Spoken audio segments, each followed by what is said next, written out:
Congratulations, Class of 2020.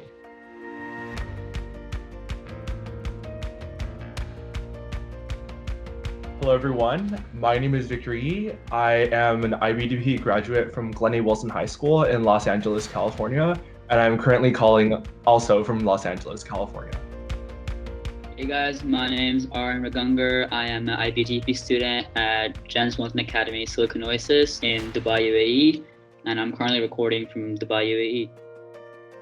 Hello everyone, my name is Kiona Hastine and I go to school at Navajo Preparatory School located in Farmington, New Mexico, and right now I'm recording from Arizona. Hi guys, my name's Ashna and I'm an IBDP graduate from Aditya Birla World Academy in Mumbai, India, and I'm currently recording from Mumbai. My name is Phoebe and I graduated from Tema International School in Ghana, and I'm calling from Ghana. Hey guys, my name's Lars Glittenberg and I'm a graduate at Skagerrak International School in Norway, and I'm also calling from Norway.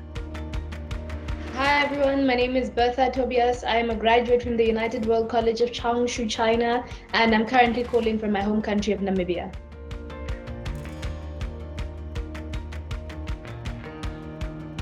I think for me it's been two main things. One, it's just engaging with my education, trying to understand like what's the point of it all if I don't get to prove myself at the end and if the exam doesn't get to validate that. So it's just been coming to terms with that. And then secondly, for me, it's just been trying to stay sane with sort of the intensification of just socio-political and socio-economic inequality that's been brought about by online learning. I have access to the internet and online learning is not a big struggle for my school, but I'm back at home and watching my peers who do struggle with like just access to even computers. So that's been difficult for me. It's just dealing with the contrast between my education and everybody else around me. For me, the most challenging part was really adjusting to a new routine. I think we're so used to going to school, having in-person attention, that being at home and cultivating this new lifestyle has been a challenge. We aren't able to meet our friends anymore, and I think through this time I've really realized the value of in-person interaction and how much we actually took for granted.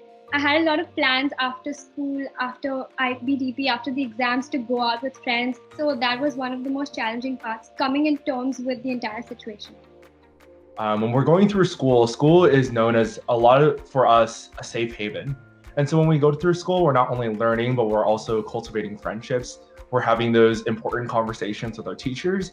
And so through this experience, you really learn that we're really not getting that same interaction as we were back home. And so that's the one biggest challenge, is to kind of continue those conversations and continue to connect with each other digitally through Zoom or social media, continue to hang out with each other until the end of the school year, because again, as seniors, we're really cultivating those last semesters of memories that will really last a lifetime.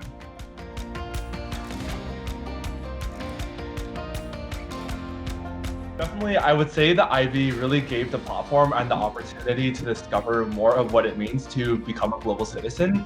And IB prides itself really on that fact. After the IB profile and learning about different cultures and different places of backgrounds, it's interesting to see that here in America, where I go to IB school, every single student here in my class of 5 is from a different culture. There's people from all different walks of culture, and what IB does is kind of mesh everyone together and say, let's talk about your culture, let's talk about your background and your place, and how is it meaningful towards our society today. If you look at our textbooks or look at any of our content material, it isn't focused on the place you live, but it focuses on the world as a whole. It focuses on different parts of the world. I think that just makes us look at the world in a different way. It makes it look like it's a holistic approach instead of looking at specific geographic location or any specific kind of area.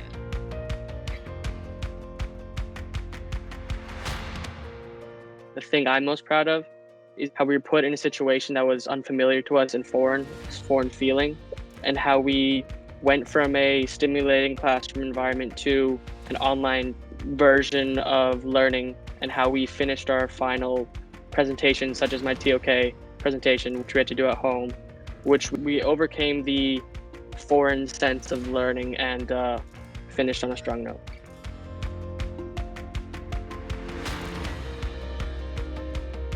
Peer review really helps. So not only are you helping somebody, you're also helping yourself. You're exchanging information, you're exchanging ideas, and Like I used to peer review my friends' work a lot, and it really helped build that editing skill in me. So I used to edit people's college essays for them, people's personal statements, and it really helps build that skill. And there's no point in keeping all the information to yourself. You need to share with others, and together you can actually build each other up. Time management in general is really important because besides just being an IB, you might be in some other extracurricular activity, be in a club, a sport. But it's really best to get your IB stuff done. The time's gonna go by really, really fast because you don't want to be up late at night. You want a good night rest, and you don't want to be filling your mind with that one assignment that you should have done but you didn't.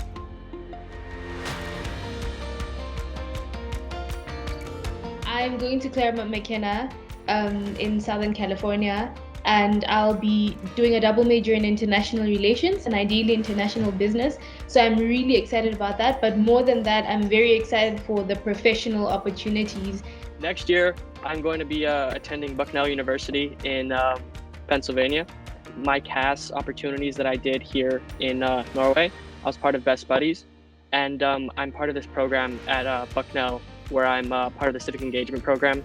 So I'm going to be able to continue my civic engagement duties at Bucknell University as well. So next year I'll be going to UK to study law at Warwick University. And I'm very passionate about human rights stuff, so I'm ready to see what I can do with my law degree and hopefully change the world and my community.